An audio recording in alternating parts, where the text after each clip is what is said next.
Assalamualaikum, salam sejahtera, Sembang EPL, episod 18. Saya Amin Fuad bersama dengan Faiz dan juga Wan yang dah lama tak bersama dengan kita. Bila Lampard kena pecat je baru dia request, dia kata tak ada cerita ke pasal Lampard ni.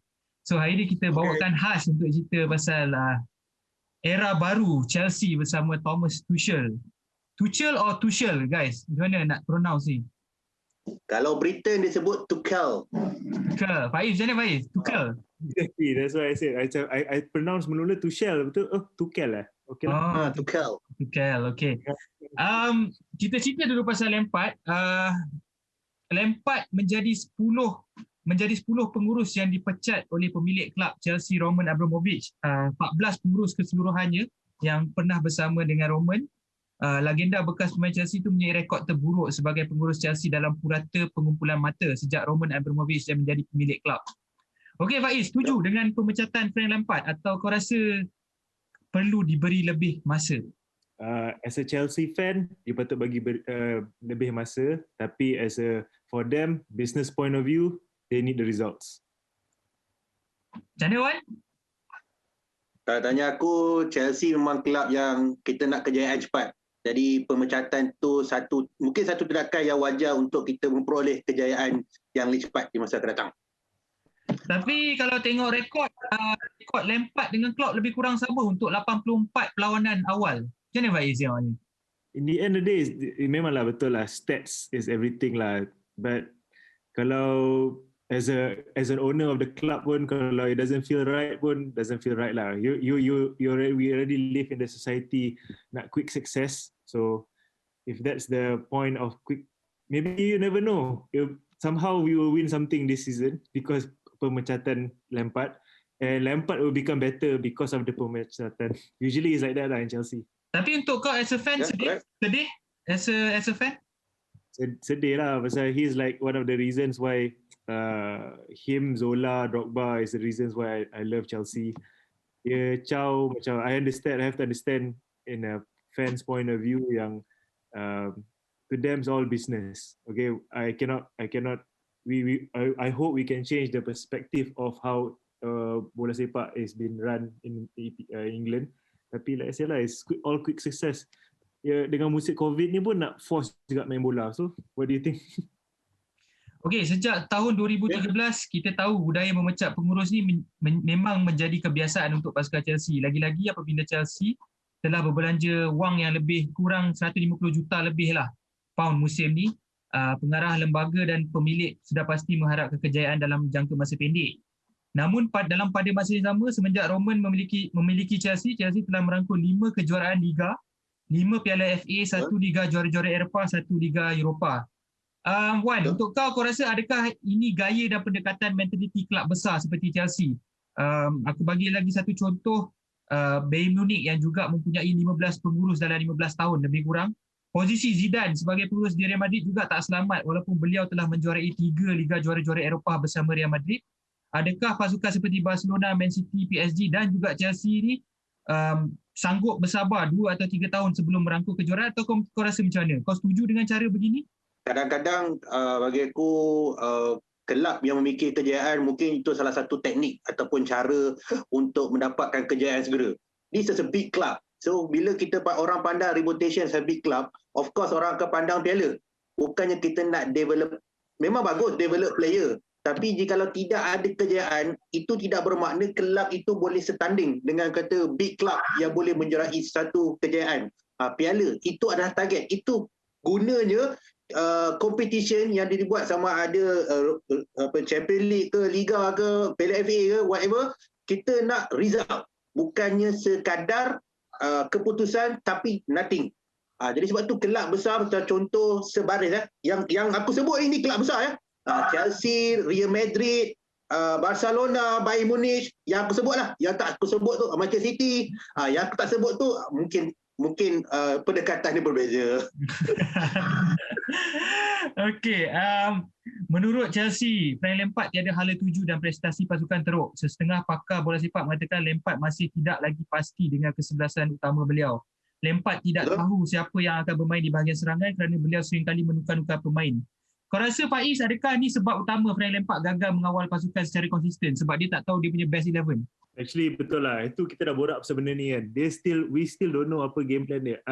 One thing I agree that they sack Lampard is because not because of result dia, is because dia still tak tahu apa dia nak pakai. And dia still tak firm and stern lah nak pakai kan, nak guna siapa, nak what tactic nak pakai, 3 at the back ke, 4 at the back ke, dia still tak tahu. So itu je lah I think my reason why I agree why they have to sack him. Hala 7 tak jelas. Okey, bekas pengurus Borussia Dortmund dan PSG, Thomas Tuchel dilantik sebagai pengurus Chelsea yang baru, menjuarai Piala Jerman pada 2017, menjuarai Liga Perancis sebanyak 2 kali dan muncul naik juara Liga-Liga Eropah, Liga Juara-Juara Eropah pada musim lepas. Pelantikan yang tepat untuk Chelsea atau kau rasa ada pengurus yang lain lebih layak, Wan? Kalau tanya aku, pengurus lain tu kita ada beberapa senarai yang bagi aku sendirilah ada nampak beberapa senarai yang kita nampak layak. Tapi tidak mustahil Thomas Tuchel ni pun salah satu dalam one of the list yang Chelsea memang nak dapatkan. Walaupun mungkin dia bukan antara first choice asal yang pemilik kelab nak.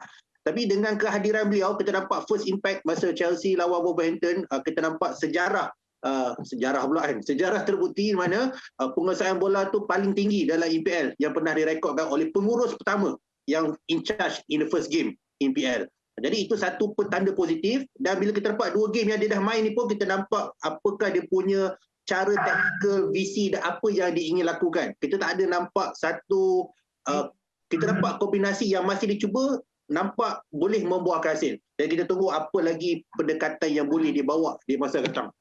Selain Tuchel, ada nama lain tak Faiz yang kau suka sebenarnya kalau bukan Tuchel lah?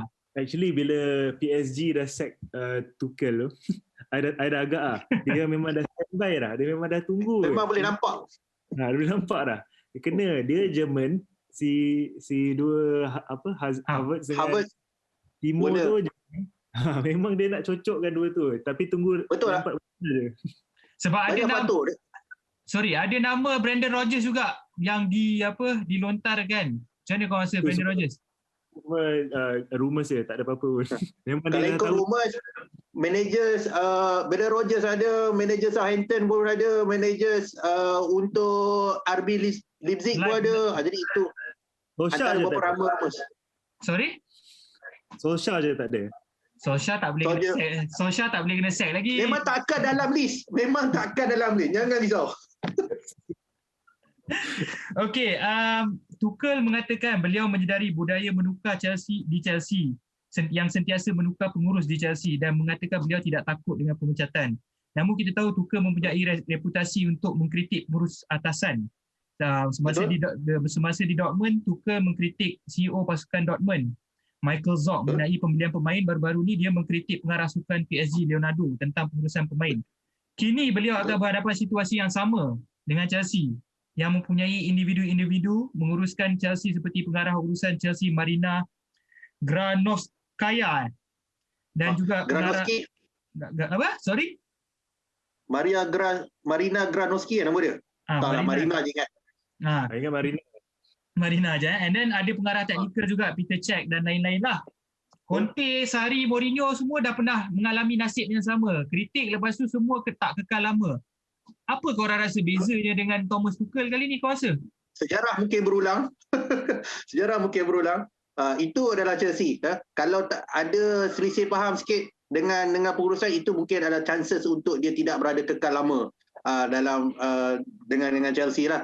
Sebab kalau kita tengok history sebelum ni pun, sejarah sebelum pun, mana ada manager yang boleh bertahan lama dekat Chelsea.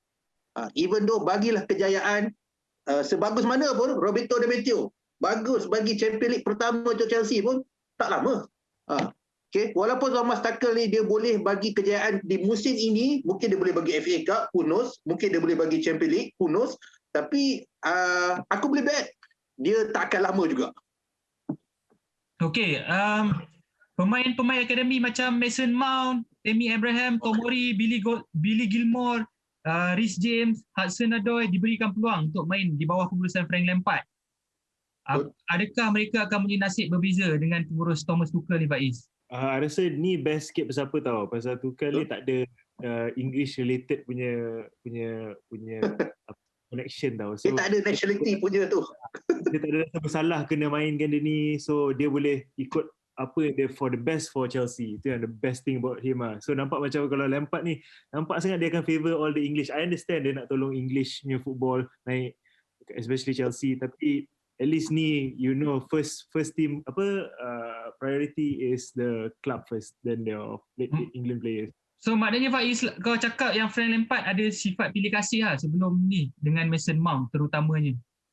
Adalah, obviously ada. Even though he deserves to be there where he is right now, even Tuchel pun dia bagus, tapi boleh rasa lah, you know, patutnya bagi chance kat player baru, tapi dia still nampak ada beza. Tengok Alonso, dia mesti nak tolong Ben Chilwell kan, tapi Alonso main sekali terus prove a point kan. Okay, apa objektif Thomas Tuchel musim ni? Top 4 kau rasa, Wan? Kalau ikutkan memang kita mengharapkan top 4. Kalau nak dapat nombor 1 tu memang tak ada harapan dah. Jadi dapat top 4 pun dah cukup bagus untuk melayakkan diri ke Champions League. Tapi aku bersifat realistik, kalau tak dapat top 4 pun menang Champions League pun okey lah. Dapat agak pergi Champions League. So tak ada masalah. Sebab kita pernah buat masa Matthew tu nombor 6 pergi juga Champions League season depan. So tak mustahil. Macam mana Faiz, apa realistik untuk Thomas Tuchel? I memang rasa kita dapat Champions League. Chelsea ni dia macam ada pattern macam tu tau. Dia akan selalu kalah, lepas tu tiba-tiba dia akan tak tahulah macam mana dia akan survive dapat top 4 tu. Dia team lain akan fail lah. I mean team lain akan buat masalah. Okay, Frank Lampard bertahan selama 18 bulan tak salah. Berapa lama kau rasa Thomas Tuchel akan bertahan? Baik, jawab lu. 2 seasons. 2 seasons 2 season meaning 24 bulan lah. 24 bulan lah, 2 tahun. Wan? Kita tengok penghujung season depan. Maksudnya bukan 2 season, 1 season setengah lah campur ni. Tengok penghujung season depan. Apa kejayaan dia boleh buat season depan? Kalau dia sakat menang Carling Cup je, itu pun aku rasa boleh ucap bye-bye kat lah. Tuchel ni dia baran sikit, so bahaya. Dia akan mesti nak berlawan ni dengan CEO semua.